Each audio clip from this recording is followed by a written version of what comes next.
তো এত আনন্দে টাইমগুলো কাটানোর জন্য একদম স্লো মোশনে চলে গিয়েছিলাম গ্রামে। আর আমাদের মতনই সবাই চলে গিয়েছিল গ্রামে। আমার মনে হয় শহরটা একদম 80%ই ফাঁকা হয়ে গিয়েছিল। বিভাগীয় শহর থেকে ছোট ছোট শহর, জেলা শহর, সব শহরই। আর শহরে ঢুকে দেখলাম এখনো 50% লোক শহরের ভিতরে পাই রাখতে পারেনি, অর্থাৎ এখনো ছুটি শেষ হয়নি।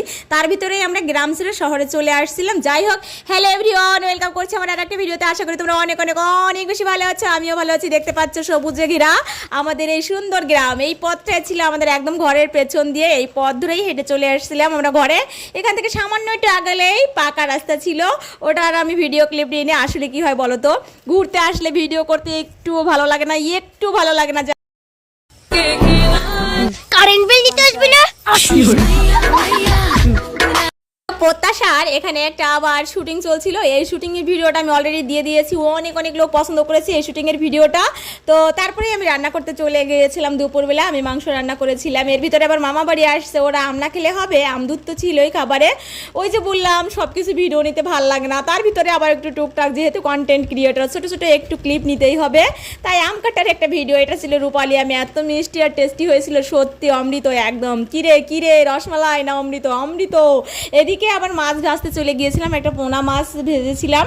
তো আসলে সত্যি কথা বলতে কি, বাড়ি গেলে আমাদের অনেক বেশি কষ্ট হয়, তাই সাধারণত বাড়ি যেতে মন চায় না। কারণ আমাদের বাড়িটা থাকে ঘরে তালা দেয় একদম। আমার মাও থাকে শহরে, আমার বাবা মারা গিয়েছে অনেক বছর হয়ে গিয়েছে। আমার বোনটা থাকে ঢাকায় আর আমি থাকি গোপালগঞ্জ।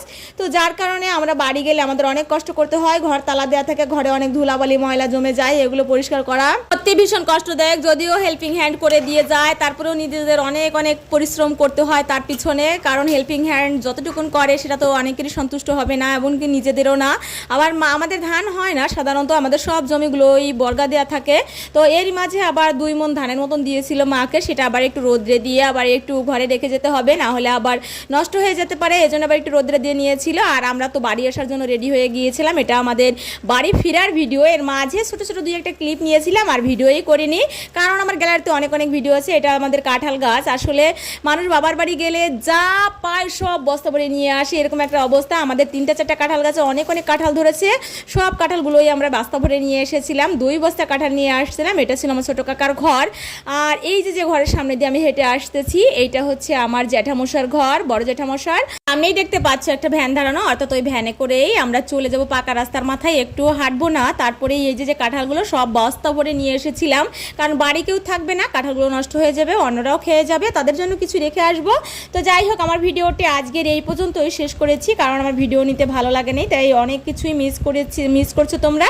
তো ভিডিও কেমন লেগেছে অবশ্যই কমেন্টে জানাতে ভুলবেন না। ভিডিও ভালো লাগলে আমার ভিডিওর সাথে বন্ধুত্ব করে নেবেন। দেখা হবে নেক্সট কোনো টাইমে। Bye bye, take care.